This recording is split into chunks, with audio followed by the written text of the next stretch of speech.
Pada zaman dahulu, di daerah Bengkulu berdiri sebuah kerajaan yang bernama Lebong. Ada seorang pemimpin yang bijaksana bernama Raja Mama. Ia memiliki 7 orang anak, di antaranya yang paling bungsu bernama Putri Serindang Bulan. Putri Serindang Bulan sangat terkenal di daerahnya karena kecantikannya yang luar biasa.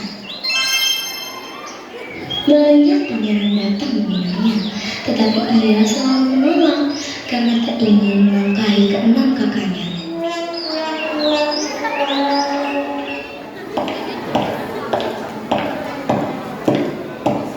Wahai adikku, sedang apa dirimu? Tidak sedang apa-apa kak, ada perlu apa? Serindang, mendengar wahai adikku. Aku sebenarnya laki-laki yang ingin meminangmu segera menikah. Jangan khawatir, kami semua akan menyusul. Tetapi, jika kalian semua setuju, aku akan menikah. Kami semua merestui Serindang. Mendengar hal itu, Raja Mamang sangat senang. Ia pun segera menyebarkan kabar bahwa putrinya Serindang telah siap untuk menikah. Tak lama kemudian, datanglah Pangeran Bagawa untuk melamar Serindang Bulan. Wahai rajaku, bolehkah aku meminang putri bungsumu? Baiklah, aku terima pinanganmu. Beberapa hari kemudian, tibalah hari yang dinanti. Hari itu adalah hari pernikahan Putri Serindang Bulan dan Pangeran Bagawa. Serindang, apakah kamu sudah siap? Hari ini adalah hari pernikahanmu. Aneh, kenapa dia belum keluar juga? Kamu bisa persiapan di hari pernikahannya ini. Serindang, ada apa denganmu? Lalu, ada apa dengan wajahmu? Aku tidak tahu, Kak. Saat aku sedang bercermin tadi, wajahku berubah jadi seperti ini. Ya ampun, bagaimana ini? Tamu-tamu sudah mulai berdatangan. Kita tidak bisa mempermalukan ayah di depan para tamu. Kita tutupi saja wajahnya dengan kain. Saat ini hanya itu satu-satunya cara. Serindang, tenanglah, kami semua di sini bersamamu. Pernikahan pun dimulai. Semua rakyat datang menyaksikan Putri Serindang Bulan dengan Pangeran Bagawa menikah. Putri, mengapa kau menutupi wajahmu? Bukankah hari ini hari yang membahagiakan? Pangeran, jika kau melihat wajahku, apa kau masih ingin menikah denganku? Apa maksudmu? Apa yang terjadi dengan wajahmu? Aku tidak ingin menikahi perempuan yang berubah. Putri Serindang pun menangis di dalam kamarnya melihat kejadian yang memilukan terhadap dirinya. Serindang pun mengambil kaca kecil yang ada di sampingnya, dan saat ia melihat ke arah cermin tersebut, ia mendapati wajahnya kembali seperti semula. Wajahku? Apa yang sebenarnya terjadi? Kejadian itu terulang 9 kali. Setiap kali akan menikah, wajah Serindang berubah menjadi buruk. Keenam kakaknya pun merasa malu dan berpikir untuk memikirkannya. Pada suatu hari, keenam kakaknya mengadakan sebuah rapat rahasia. Ini sudah kesekian kalinya dia seperti ini.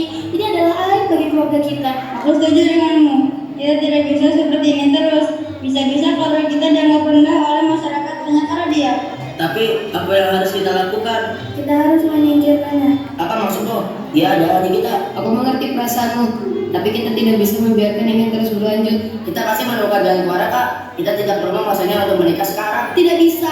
Akan aneh jika ayah tiba-tiba membatalkan hal ini. Pangeran pernikahannya juga sudah tersebar. Baiklah, namun bagaimana cara kita untuk menyingkirkannya? Bagaimana kalau kita bunuh saja dia? Aku setuju denganmu, tidak ada cara lain lagi. Kita harus melakukannya. Namun, siapa di antara kita yang bisa melakukan hal tersebut? Aku akan melakukannya. Tidak bisa.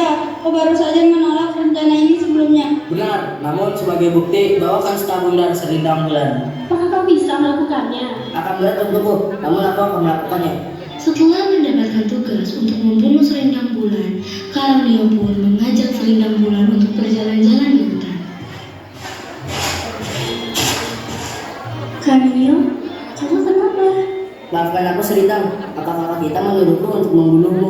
Kalau memang sudah menjadi keputusan kakak semua, maka lakukanlah tugasmu. Bunuhlah aku. Tidak, aku tidak sanggup membunuh adikku, tapi tetap berada di hutan ini. Bagaimana tadi akan mengatakan kepada semua kakak kita? Tidak apa-apa, aku sudah memikirkannya.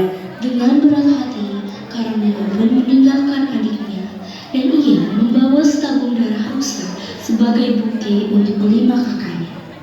Serindang Selendang pun menyusuri sungai dengan rakit hingga sampai di muara setahun. Lalu Selendang Bulan pun memutuskan untuk menetap di atas bukit di muara setahun. Setahun kemudian, Raja Alam dari kerajaan Indrapura sedang berlayar di sekitar muara setahun. Ia melihat sinar terang dari atas bukit dan segera berhenti untuk naik ke atas sana. Aku tidak menyangka sinar yang berada di atas bukit ini berasal dari dirimu. Maafkan aku Tuan, apakah kau adalah Raja dari wilayah ini? Ya, inilah aku, Raja Alam. Bagaimana denganmu? Aku Selendang Bulan. Selendang Bulan. Sebetulnya aku pernah mendengar namamu. Aku berasal dari kerajaan Labang.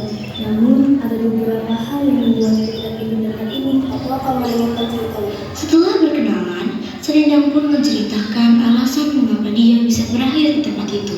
Raja Alam merasa iba dan mengajaknya tinggal di kerajaannya, kerajaan Indrapura. Selendang Bulan pun menyetujuinya. Sejak saat itu, Selendang hidup bahagia di kerajaan Indrapura. Oke, terima kasih Cucuka. Tepuk tangan sekali lagi.